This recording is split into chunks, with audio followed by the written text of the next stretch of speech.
Good morning and welcome back. Today I've decided to go and eat soba noodles. The restaurant I'm going to is a little bit different. It's actually inside the station building of Bingo-Yano station. So you might ask, if I'm heading to a railway station, why am I at the bus station in Hiroshima? Well, to cut a long story short, it's because to get to the station, eat, and get back again all by train would be, let's say, a bit of a nightmare. It's a long story, as I say, and in fact a long journey too. Let's just hope the soba is worth it. In order to be able to get to Bingo-Yano and back with enough time to eat the soba, but without having to wait for several hours, and I mean several hours, for the next train, I've decided to take the bus one way and then catch the train back. I'm still going to have to wait at the station for a good time, but for less time than if I'd used the train both ways. Actually, there's an express bus from here in Hiroshima to Kornu, and that stops close enough to the station for me to be able to walk from the bus stop. You thought the bus would actually stop at the railway station? No way. Leaving Hiroshima, the bus takes the Sanyo Expressway east, actually passing through Saijo where I live. If only it stopped there it would be useful, but to be honest I can't see that there'd be that much of a market for a bus from Saijo to Kornu, or in fact to any of the little towns on the route. Actually, even from Hiroshima, there are only 4 people on the bus. Even given that it's a Sunday, I think you can hardly say that that's crowded.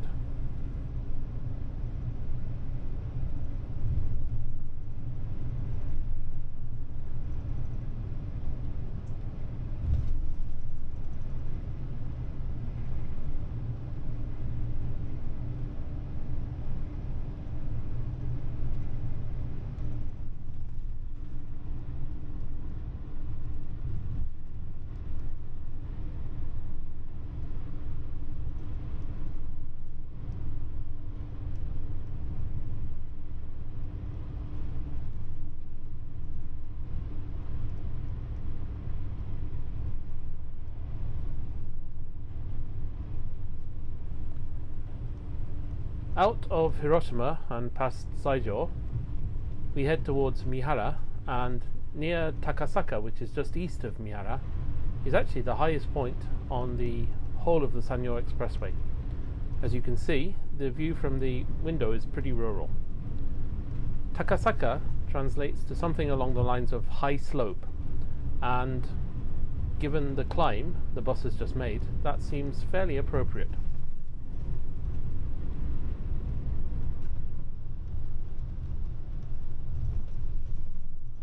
Once off the expressway, the so-called express bus becomes much less so, as it meanders its way through villages and small towns.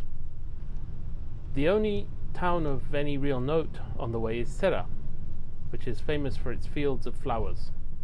Unfortunately, the route of the bus doesn't go anywhere near them. Just my luck.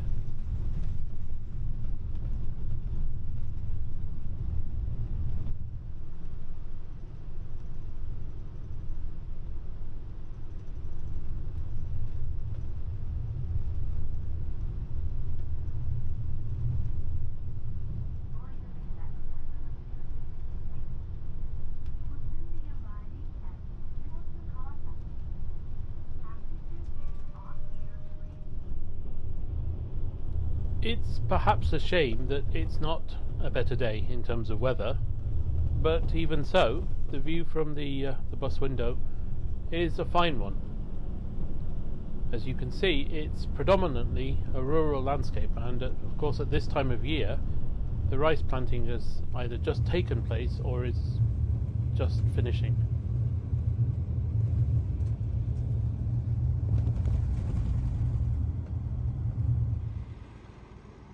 Just under 2 hours after leaving Hiroshima, the bus arrives at Yano Onsen-guchi, which is the bus stop where I need to get off. I'm the only person to get off here, which I can't say I'm surprised about. I leave just one passenger still on the bus. From the bus stop, it's only about a 10-minute walk to Bingo-Yano station. It's rural, but perhaps not quite so rural as I thought it might be. As I walk to the station, I'm hoping that the restaurant is open. I visited last summer and it very definitely wasn't. It'll be annoying, not to mention a huge waste of time and money, if it's closed today.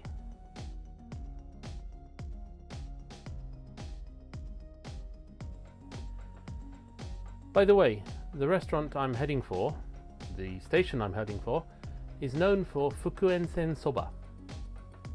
Bingo-Yano station is on the Fukuen line, which in Japanese is Fukuen-sen, and the name of the soba is a play on this.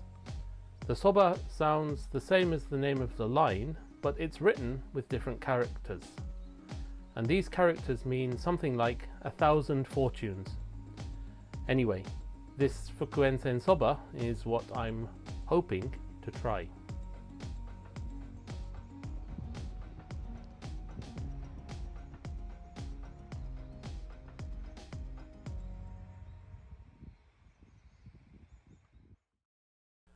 Okay, so this is the station and I'm relieved to see that the restaurant is open. It looks like there's nobody here at the minute, so I'm going to eat right away. The restaurant itself is fairly quirky, let's say, and some of the tables have a view directly out onto the platform. The lady who runs the place is very, very friendly too.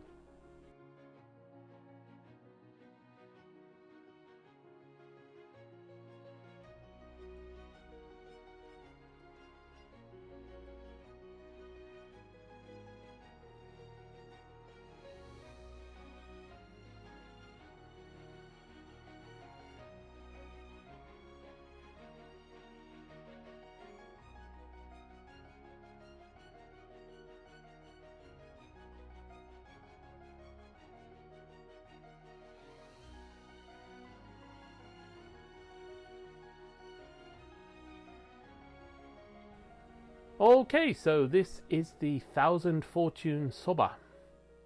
There's udon as well, but I decided to go with soba today.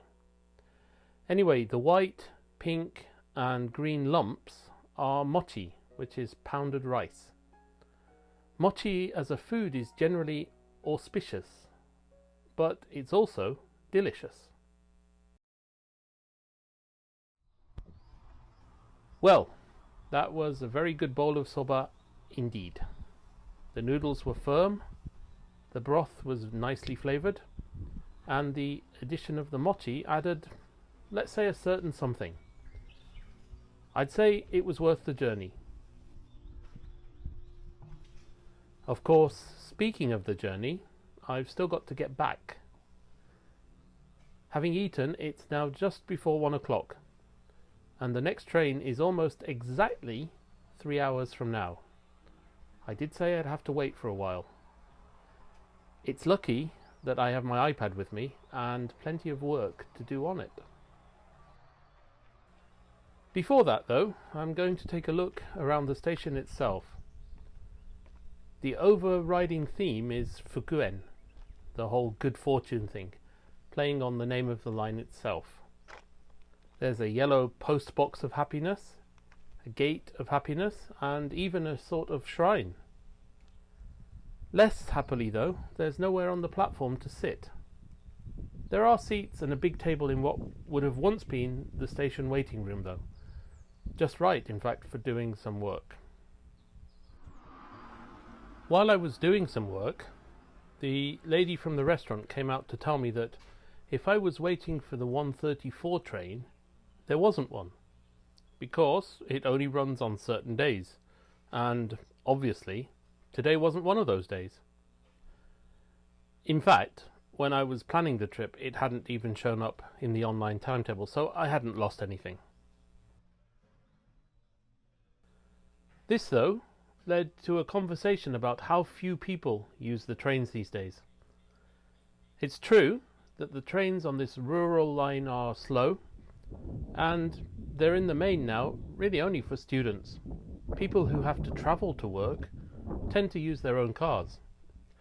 That's certainly a big reason why there are only 5 trains a day, and why there's a gap of nearly 6.5 hours between the 7:11 train and the 1:34 train. That's on the days when it runs, of course. On the days when it doesn't run, there's a gap of an astounding 8 hours and 40 minutes between trains. Or, as the restaurant lady commented, it's not like the big city. I certainly can't argue with that. Basically, with all the rural depopulation in the countryside, there just isn't the number of people these days to justify any more services.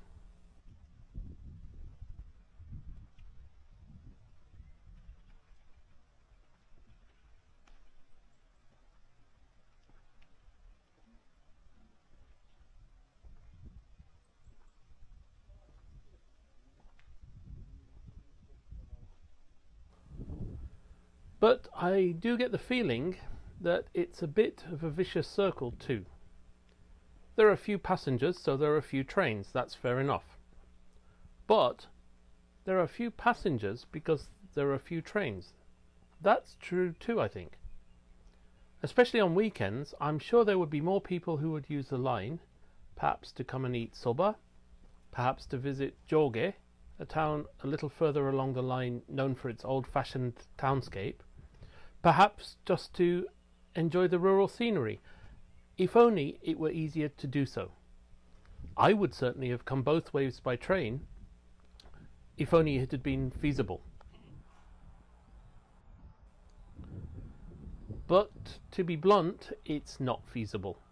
The current timetable makes it almost impossible to use the line for anything other than commuting, which, as we've already established, is a small and shrinking market. With just a little more imagination though, both in terms of marketing and in terms of timetabling, to ensure a more usable service, the line maybe could move just a little closer to viability. It's never going to be hugely profitable, but to use a football analogy, it might at least edge its way out of the relegation zone. Maybe, for example, there could be a tourist train on weekends. Something like this might just secure the line's future for those people who need to use it, and for those people who want to use it. It would be such a shame to just give up and let the line close, but that certainly seems the most likely future for the line as things stand.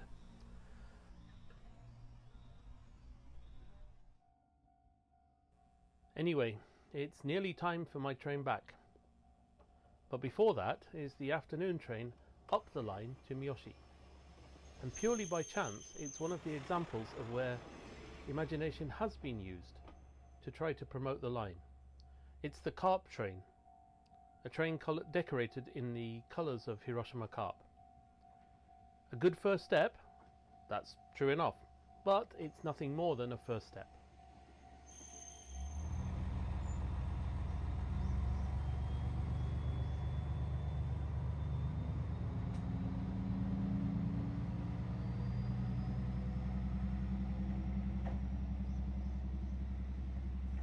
My train is just a normal single carriage train, but it's heartening to see about 15 passengers on the train.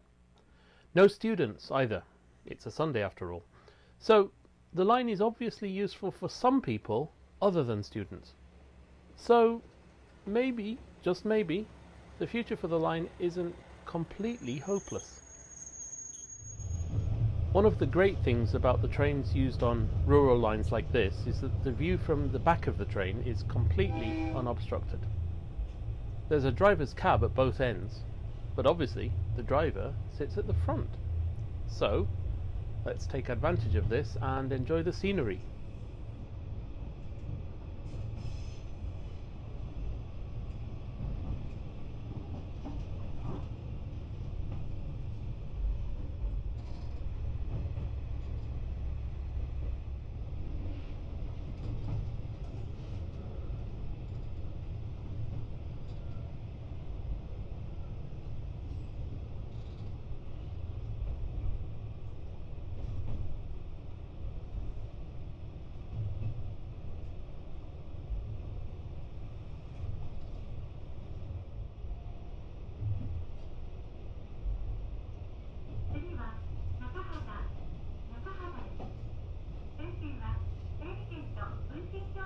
番号、駅名をお客様の上、ご用意ください。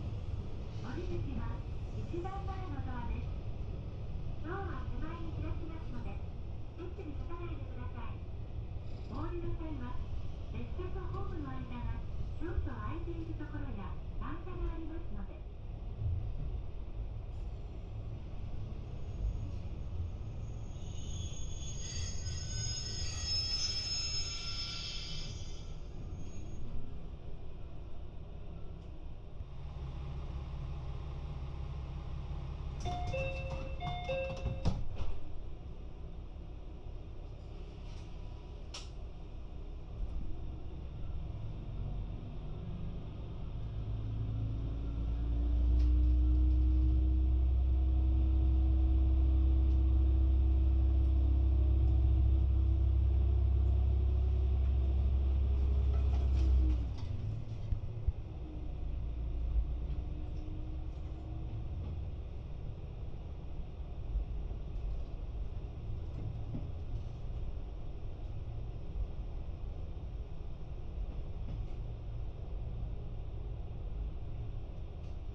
Anyway, this is Fuchu Station, the end of the rural part of the journey. The line from here to Fukuyama is electrified and there's a regular service, certainly much more regular than the 5 trains a day north of here. This is the evening peak, you might say, for the northern section of the Fukuen line, and the train that arrived at Fuchu, my train, returns to Miyoshi with only a 40-minute break.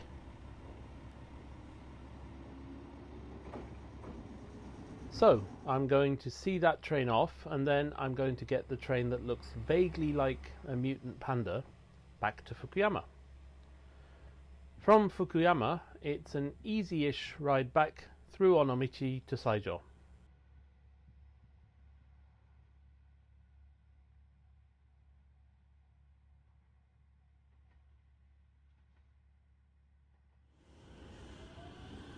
And finally, almost exactly 12 hours after leaving Saijo, I'm back. It wasn't a cheap journey, it wasn't a particularly straightforward journey, and well, 12 hours just to eat a bowl of noodles.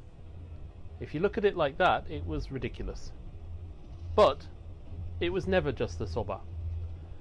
It was a chance to get out, to see the countryside, to visit a quirky little station, and in the end, to contribute in some little way to the survival of the line.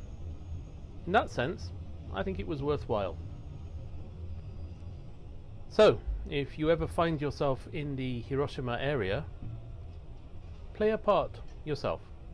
Take the Fukuen line, enjoy the journey, and stop off at Bingo-Yano station for a bowl of soba. I'm sure you won't regret it. Anyway, that's about it for this time. Thanks for watching, and see you soon.